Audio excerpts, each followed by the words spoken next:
Trinidad and Tobago played its first official match against Suriname in 1965. The 4-1 win was a good omen for what would be a storied history. After the debacles that saw us miss both the 1975 and 1990 World Cups, when mere points away from qualifying, the team forced its way into the 2006 showpiece in Germany. But rather than form the catalyst for growth, it seems World Cup qualification has set us back a few steps. Recently, national captain Kenman Jones had this to say about the way TNT football was being run of late. The federation is basically inactive. They do nothing. Contrary to the views of Mr. Jones, however, Anthony Harford revealed that all national teams are either playing or training, and the senior national team has matches lined up against Canada, Puerto Rico, Wales and an Asian opponent. The man charged with mobilizing the few resources now available to the Federation, as the head of the Marketing and Events Committee at the TTFF, went on to highlight the fact that football's failures in recent times are down to one thing, or rather, one man. It really is nothing to do with TTFF, that is to do with Jack Warner.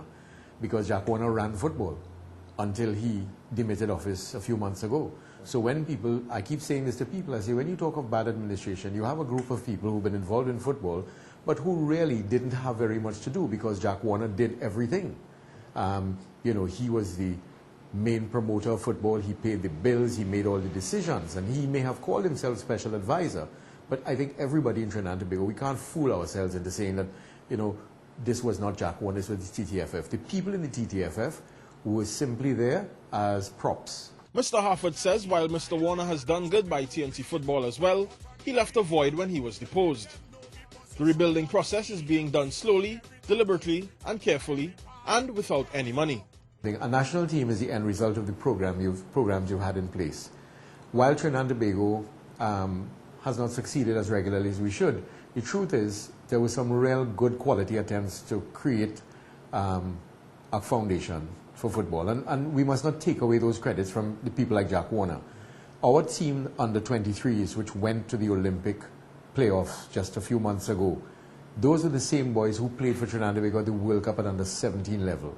Those are the same boys who played at under 20 level and now under 23s, and they will become our senior team, which is why we are spending so much time to try and keep them together and keep the program alive. This foundation, according to Mr. Harford, needs to be strengthened. He says any country worth its salt should have a national football academy system, and insisted that it's time for the centers of excellence to graduate into something more influential.